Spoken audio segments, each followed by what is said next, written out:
Chapter 5. Lion Kid woke in his nest. A draft ruffled his golden pelt. Where's Jacob? Jacob usually slept beside him, but there was an empty space there now. Then he remembered. Lion Kid felt a sickness surge in his belly as he pictured Jacob lying limp at the side of the clearing. He's going to be okay, he reminded himself. But in the clearing, watching Leaf Boy and Brambleclaw crouching by his body, Lion Kid had thought that his brother was dead. His shiver ran down his tail. He nudged Holly Kid, who was still sleeping beside him. Her black pelt was almost making her invisible in the darkness. It's cold without Jacob. He'll be back soon, she murmured, not opening her eyes. But it's weird when he's not here. It's only one the other side of the clearing, and he'll be back in a day or two. Holly Kid rolled over. Go back to sleep. Within moments, her breathing deepened, and she was asleep again. Lion Kid still felt a tug of sadness. Jacob should be with them, just like always. He closed his eyes, but the image of his brother lying in the clearing filled his mind again. It was my idea to leave the camp. Jacob could be dead, or fox cubs had chased him into the hollow. What a mess. Lion Kid got to his paws. He needed fresh air to clear his head. He peered through the shadow where Daisy slept. Her long, creamy fur blended into Fern Cloud's dark gray pelt. Fern Cloud's whiskers twitched as she dreamed, her two kids snuggling against her flank. Neither Cream would please being woke just so that they can ask permission to leave the den. Besides, he'd be back before they woke. With a flick of her tail, he picked his way past Holly Kid and squeezed through the prickle entrance. Cold night air stung his nose, and frosty ground made his paws ache as he padded around the edge of the camp. Prey scents drifted from the forest.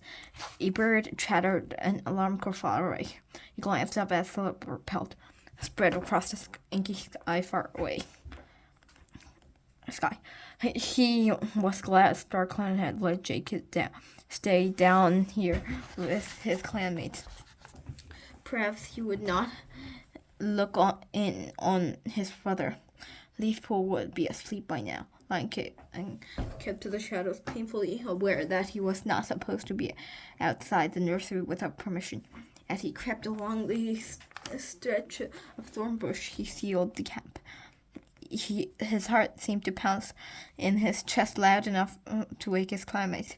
When he scanned the clearing, Lion Kid realized with a start that he was not the only kid away so late. A shape stirring on the other side of the clearing.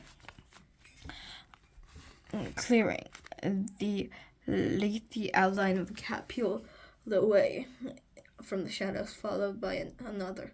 Lion Kid ducked under a branch. He revealed to find a small space inside the prickly barrier where he could hide. He peered through the twigs at the emerging shapes. Dustpelt and Spiderleg were padding by the side into the pool of moonlight that lit the center of the camp. We're nearly here, the long lumbered warrior told Dustpelt. Good, Dustpelt mewed. Lion Kid strained his ears, listening. Frozen leaves crackled behind the camp wall. He felt the Stormbearer tremble as Stormfur and Brackenfur pushed his way through the entrance into the camp. The Moonhide patrol had returned. Dustpelt hurried toward them. Anything to report? All quiet, Stormfur replied. Lion Kid pressed himself further into the thorns. He could always say he slipped out only to make dirt, but he was not ready to be sent back to the nursery. Brackenfur had held a mouse between his teeth. He dropped it. It's good to be out hunting again, the golden tabby purred. Did you patrol the new borders at the edge of the clearing? Spiderleg asked. Brackenfur nodded. ShadowClan has marked it well. He mewed. But there is no sign that they stayed on to ThunderClan territory. Dustpelt mewed, narrowed his eyes. That's better that you bid or not. It's bad enough Firestar gave one piece of the land in the first place. If I catch any Shadow Clan cat on the wrong side of the border, I'll rip their furs off. They wouldn't dare, Brackenford growled. They dared before Firestar gave them the territory. Spiderleg pointed out. He glanced at the scar on Brackenford's flank, a reminder of one of the victorious quarrels the two clans had fought over the stretch of open ground on either side of a stream running down from the Tulip clearing. Shadow Clan always laid to claim the territory, and Firestar had finally granted it to them at the last gathering to save further blood being spilled over the stretch of land that was too bare to offer good hunting. It wasn't worth fighting over, Stormford commanded. Firestar was right to give it up. Dustpet snorted. ThunderClan has never given territory before. No, Brackenford agreed. Spiderleg turned in an agitated circle, lashing his tail, but Brackenford went on. However, the land was too exposed, and Tulex will be there soon once it's green leaf. And ThunderClan are more used to hunting in the forest, Stormford added. Firestar wouldn't have given it up so easily, Spiderleg insisted. Lionkit watched nervously from his hiding place. Spiderleg glanced at Stormford. The long-limbed black warrior was more hot-headed than his father Despel, but Stormford refused to intimidate. We gave the bare piece of Barton land that was too close to Tulip territory, he hissed. You sound like Brambleclaw. Dustpale curled his lip. He only agreed to Firestar's decision because any cat knows he'd rather face a pack of dogs than a two-leg. Lank's fur bristled with anger. His father wasn't scared of anything. Brambleclaw sided with Firestar because it was a wise decision, not because he was scared of two-leg. Stormford retorted. Was it wise to stand before all the clans and announced that ThunderClan was no longer to defend their boundaries? Spiderleg breathed hotly.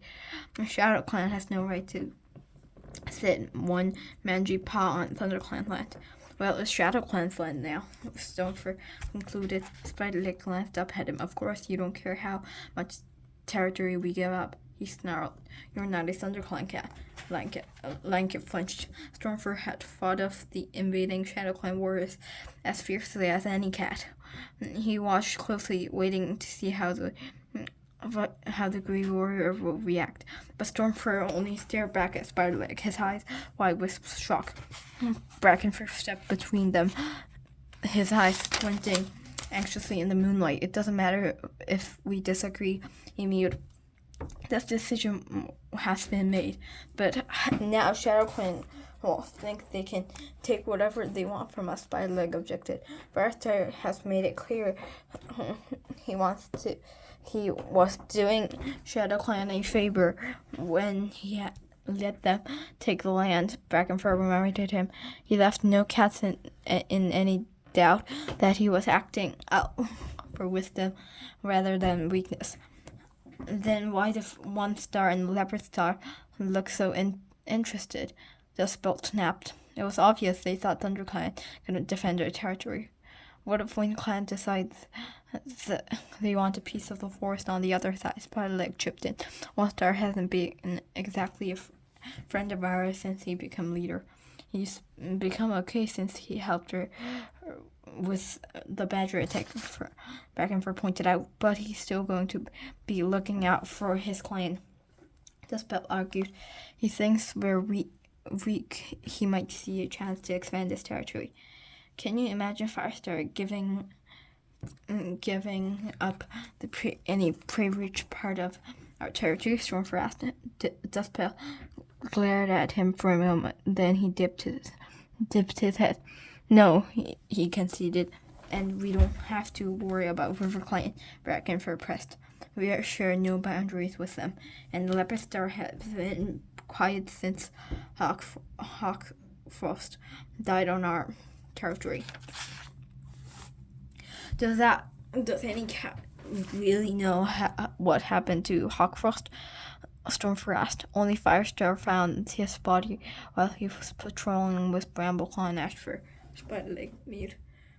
Lion Kit did not fully understand. He had heard Daisy and Frank Cloud talking about Hawkfrost, the River Clan deputy who had died on ThunderClan territory, impaled on a wooden spike from a fox trap. No one was sure what the River Clan warrior had been doing there. Lion Kit had tried to ask his father once about Hawkfrost. After all, Hawkfrost was Brambleclaw's half-brother and therefore Lion Kit's kin. But Brambleclaw had been reluctant to answer. The only information he would give was that Brambleclaw and Squirrelflight had carried the dead body, the dead River Clan warrior, to his camp so that he could have done with any fallen warrior, and that he could have mourned by his clanmates. As Lion Kit stayed in to hear whatever warrior's conversation will reveal anything new, he felt a jolt as the thorn barrier rustled around him. He realized with a jolt that he was right beside the small entrance that led to where the cats made dirt, the same entrance that he, J-Kit, and Holly Kit had sneaked out in the search of foxcuffs. Alarmed, Lion Kit sniffed the air. Mousepaw was squeezing back, then through the less than a tail length away. He shrank back into the shadows, but he could not escape Mousepaw's sharp nose. Lion Kit? Mousepaw hissed into the darkness. Lion Kit wondered for a moment whether to bury himself deeper into the barrier, but he would like the look of thorns, and besides, pride would not let him. "I'm in here," he confessed. As he spoke, Dustbell's amber gaze flashed towards them. "Mousepaw?" he called. The Lion Kit held his breath. Would the apprentice give him away? They had been deadmates for a while.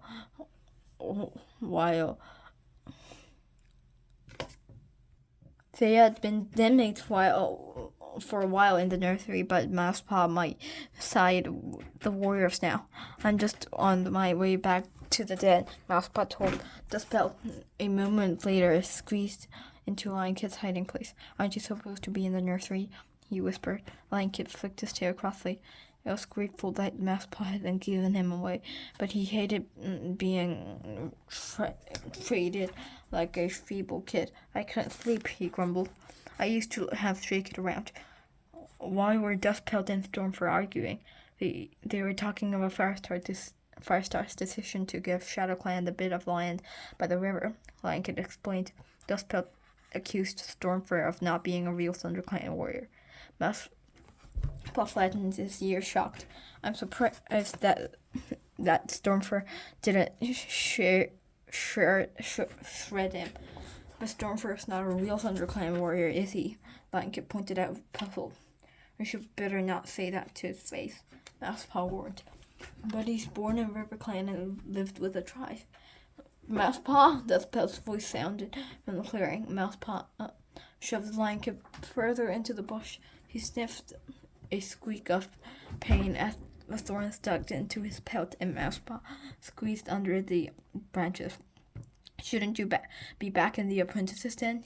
Dustpelt queried. "I thought I smelled mouse," Master lied. "Straying into a camp would be stupid even for a mouse," Dustpelt muttered. "Go to your den. I'm sure Spiderleg won't be pleased if you are tired for training in the morning." "Yes, Dustpelt." Mousepaw dipped his head and patted quickly away. Lion Kit waited, the thorns poking him, until Dustpelt and the other warriors had headed to their den. It seemed foolish to risk going to the medicine cat's den now. As soon as he was sure that no cat stirred, Lion Kit dragged himself out under the thorn barrier and crept back to the nursery. Several thorns from the barrier had caught in his fur and were tangled in his pelt. He pricked his as curled gently, gingerly back into his nest. He closed his eyes to wait for sleep.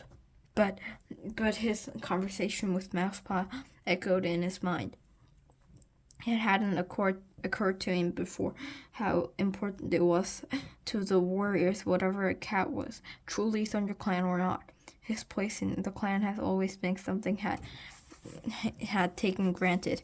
Yes, supposed to not every cat was lucky enough to be born in the forest, with the clan deputy and clan leader as kin, but he still didn't understand why Mousepaw had taken quarrels between the warriors so seriously. So long as Stormfur and Brook were loyal to their ThunderClan, what else mattered?